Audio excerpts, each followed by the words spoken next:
أعوذ بالله من الشيطان الرجيم. بسم الله الرحمن الرحيم. الحمد لله رب العالمين، والصلاة والسلام على أشرف الأنبياء والمرسلين سيدنا ومولانا محمد وعلى آله وصحبه أجمعين. سبحانك لا علم لنا إلا ما علمتنا إنك أنت العليم الحكيم. ولا حول ولا قوة إلا بالله العلي العظيم. ولا حول ولا قوة إلا بالله العلي العظيم. ولا حول ولا قوة إلا بالله العلي العظيم. أما بعد، فإن أصدق الحديث كتاب الله تعالى، وخير الهدى هدى سيدنا محمد صلى الله عليه وسلم، وشر الأمور محدثاتها، وكل محدثة بدعة، وكل بدعة ضلالة، وكل ضلالة في النار. قال الله سبحانه وتعالى في كتابه المبين وهو أصدق القائلين: يا بني إسرائيل اذكروا نعمتي التي أنعمت عليكم وأني فضلتكم على العالمين. واتقوا يوما لا تجزي نفس عن نفس شيئا ولا يقبل منها شفاعة ولا يؤخذ منها عدل ولا هم ينصرون. وإذ نجيناكم من آل فرعون يسومونكم سوء العذاب يذبحون أبناءكم ويستحيون نساءكم وفي ذلكم بلاء من ربكم عظيم. وإذ فرقنا بكم البحر فأنجيناكم وأغرقنا آل فرعون وأنتم تنظرون. وإذ واعدنا موسى 40 ليلة ثم اتخذتم العجل من بعده وأنتم ظالمون. ثم عفونا عنكم من بعد ذلك لعلكم تشكرون. وإذ آتينا موسى كتابا وفرقانا لعلكم تهتدون. وإذ قال موسى لقومه يا قوم إنكم ظلمتم أنفسكم باتخاذكم العجل فتوبوا إلى بارئكم فاقتلوا أنفسكم ذلكم خير لكم عند بارئكم فتاب عليكم إنه هو التواب الرحيم. صدق الله العظيم.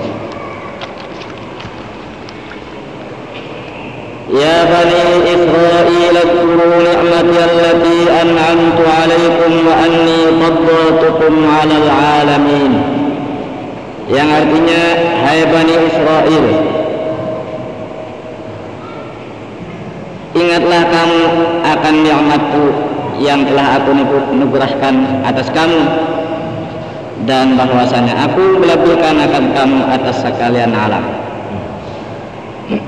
Alam di zaman mereka, nikmat-nikmat yang telah lalu kita sebutkan banyak yang Tuhan berikan kepada Bani Israel. Dan juga di antara nikmat yang besar lagi, Tuhan mengutus kepada Bani Israel ini beberapa rasul yang banyak yang tidak diberikan kepada umat yang lain dari mereka, dan juga diberikan kerajaan-kerajaan banyak daripada Bani Israel. Itu nikmat Tuhan kepada Bani Israel. Wattaqu yawman la tajzi nafsun an nafsin syai'an wa la yuqbalu minha syafa'atu wa la yu'khadhu minha 'adlun wa la hum yunsarun. Dan takutlah kamu orang Yahudi jika kamu tidak beriman kepada Nabi Muhammad sallallahu alaihi wasallam. Takuti ya Tuhan, jaga pada suatu hari yang tidak bisa membalas oleh seorang diri daripada diri sedikit juga pun, dan tidak terima daripada diri itu syafaat, pertolongan tidak bisa, dan tidak bisa diambil daripadanya tebusan, dan tiada mereka ditolong. Artinya mereka tidak dapat menegah daripada azab Allah. Hari yang panik, yang supaya ditakuti hari yang tidak bisa membalas, menggantikan diri seorang diri, tidak bisa diberikan syafaat, tidak bisa diberikan tebusan, tidak bisa, yaitu hari kiamat. Anna yawmal qiyamah la tamubu nafsun an nafsin syai'an wa la tahmilu anha syai'an mimma asabaha bal yafirru mar'u fihi min akhihi wa ummihi wa abihi. Itu hari kiamat yang tidak bisa mengganti oleh seorang diri daripada diri sedikit juga pun kada kawa batu tulungan. dan tidak bisa menanggung daripadanya akan sesuatu. Ada kawan bawakan, kalau orang berdosa ini tidak bisa membawakan dosanya sendiri. Tetapi sinari seseorang itu pada itu hari daripada saudaranya dan ibunya dan bapaknya. Jadi hari itu tidak bisa dapat melepaskan daripada azab Allah kalau tidak beriman kepada Allah Subhanahu wa taala. Jadi takuti hari itu yaitu hari kiamat.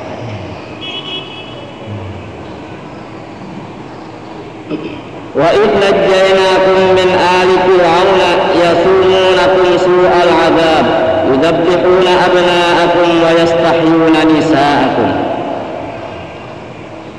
Dan ingatlah ya Tuhan, ketika kami melepaskan akan kamu daripada Fir'aun dan keluarganya, pengikut-pengikutnya dan ahli agamanya. Yasumunakum su'al 'adzab. Mereka merasakan akan kamu sejahat-jahat azab. Mengapa azabnya? Fir'aun dan keluarganya ini, pengikut-pengikutnya, menyiksa kepada Bani Israel. Yuzabbihuna abna'akum. Mereka menyembelih akan anak-anak laki-laki kamu. Yang lagi halus itu disembelihinya. Wa yastahyuna nisa'akum. Dan mereka membiarkan hidup perempuan-perempuan kamu. Yang halus dibiarkannya, diletakkannya anak bini-bini kada dibunuhnya. Tetapi kalau dapat anak laki-laki disembelihnya. Dan yang tua-tua bebinian itu diulahnya khidam. Kenapa sebabnya ini? Wa dzalika anna fir'auna ra'a fi manamihi naran aqbalat min baitil maqdis hatta ahatat bi buyuti Misra wa ahraqat kulla qibtiyyin wa tarakat bani Israil. Pada Fir'aun wa kahanata wa sa'alahum an dzalik. Faqalu yuladu fi bani Israil waladun yakunu halakal qibti wa zawala mulkika ala yadihi.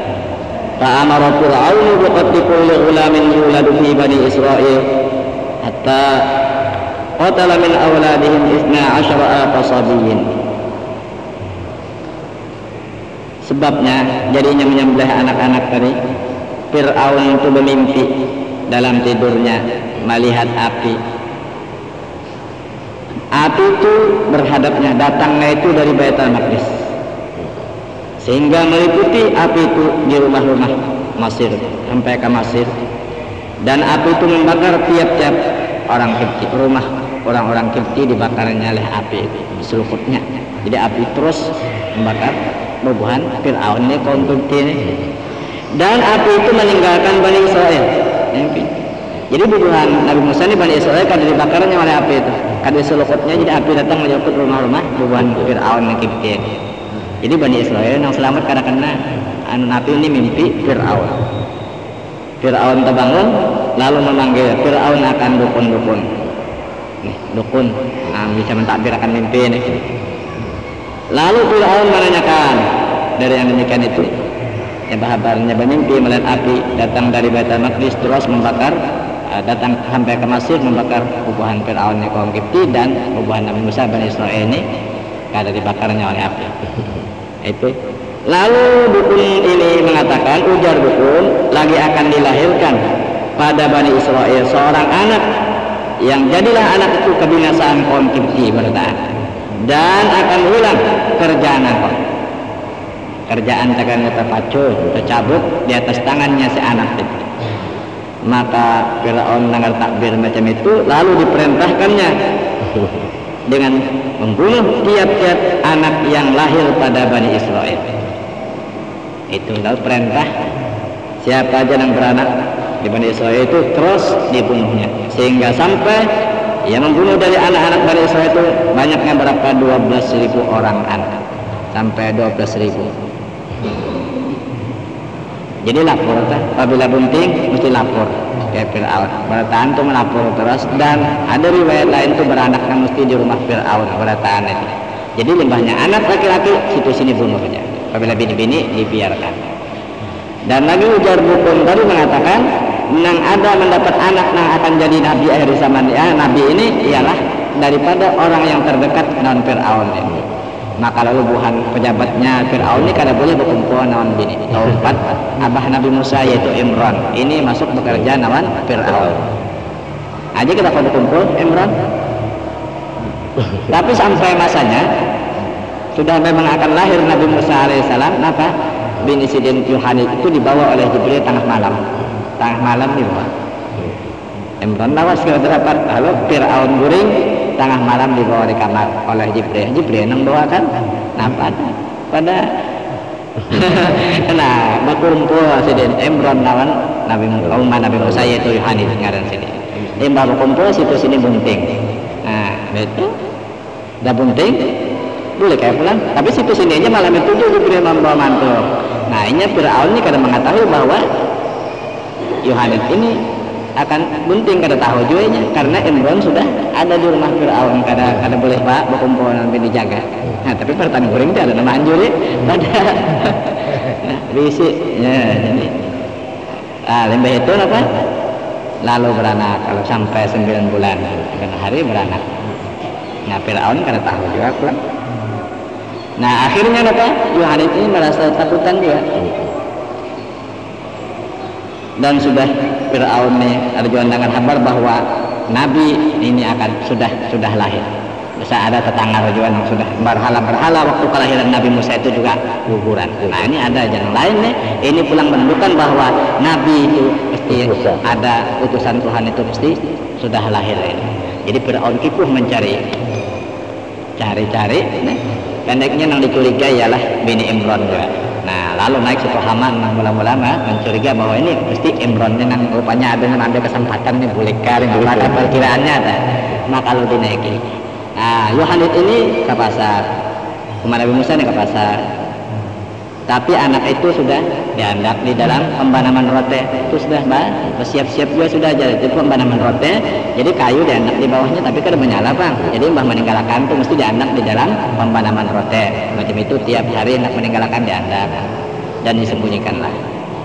Jadi waktu naik buhan Fir'aun ini mencari dengan curiga pada nawan Yohanes ini nawan anak Imran. Maka lalu naik, sekali naik tuh cari juga nih. Yang pindahan dua aja orang beranak telah. Nah jadi naiki rumah Imran. Tiga pendeknya karena terdapat cuma melihat itu pembanaman rote itu sekalinya apinya menggulung-gulung.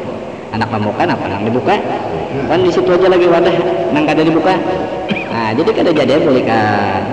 Maka lalu keluar umat Nabi Musa masuk ke rumah. Maka sekali dilihat Sidin api menggulung-gulung pembanaman roti tadi, maka anak di dalamnya sekali dibuka oleh Yohanes sekalinya anak itu tetap kada apa-apa. Kalau pengapanasan kada didapat oleh Nabi Musa api itu dingin dan sejahtera Nabi Musa kada apa-apa. Kita ini menyatakan dengan Fir'aun sekalinya lah api menggulung-gulung itu nanggung kita sekalinya kada apa-apa juga Nabi Musa. Nah akhirnya bagaimana? Rasa hari-hari pemeriksaan tang ada aja buhan Fir'aun yang datang batahaan bana sakit hati. Akhirnya ganap umur 90 hari Nabi Musa. Maka lalu diwahyukan oleh Tuhan fa idza khifti alaihi fa'alqihi fil yammi wa la takhafi wa la tahzani inna rabbuhu ilaiki wa ja'iluhu minal mursalin. Namun ikan takutan ujar Tuhan naon Yohanes tadi atas Musa Lautara kanan dia sudah di laut. Jangan kau takut, jangan duka cita. Kami mengembalikan Musa itu kepada engkau dan kami menjadikannya itu setengah daripada Rasul. Maka lalu kasalapangnya pulang kan. Maka lalu Nabi Allah Musa alaihissalam terus mengolah peti pada tukang kayu cari peti yang ukurannya cukup jadi kan buat Nabi Musa. Maka lalu dengan ringkasan peti itu selesai. Maka lalu Nabi Musa dibuat di dalam peti. Lalu kada ada talus banyu sama sekali atau kalau berhinap jualan tapi tutup peti saling kuatan sama sekali tadi buat Nabi Musa alaihissalam. Maka lalu terus dilabuh ke banyu sungai Nil. Jadi laut itu sungai Nil. Nah kenapa sebabnya ini? Nah itu takutan tadi. Lalu bagaimana Fir'aun ini ada bisi anak bini-bini. Anak bini-bini ini karena penyakit baros. Ujar tabib-tabib itu kada ada obatnya kecuali mandi di sungai ini tiap hari. Itu aja bisa sembuh daripada penyakit baros itu. Nah, lalu Fir'aun menabuk bola heparit untuk mengalirkan banyu sungai ini tadi ke dapur Fir'aun ini. Nah, tabuk terus akhirnya selesai got diolah maka lalu banyu sungai ini mengalir. Nah, peti tadi berapa lawasnya meriwayat ada sebulan, ada mengatakan sehari aja sampai ke Fir'aun. Lalu peti itu diiring, malaikat juga mengiringnya. Ibrahimnya ada juga kurang jaganya. Terus peti itu berjalan sudah di labuh tadi, maka lalu akhirnya masuk ke sungai tadi, ke rumah Fir'aun tadi, ke pelataran kali. Ini mandi nyaman dan mandi. Anak Fir'aun perhatian mandi, melihat peti ada, maka lalu diangkat oleh anak Fir'aun. Limbah diangkat, apa dia bulat-bulat punya pindah berbunyi juga nih ada di dalam. Akhirnya dibukanya, limbah dibuka oleh anak Fir'aun, maka lalu mencapai ke Nabi Musa. Maka lalu situ sini baik penyakit baros dan putih-putih tadi. Nah, bahaban dan umat ini Asia ada umat pujur untuk umat diri aja. Asia itu buat bini.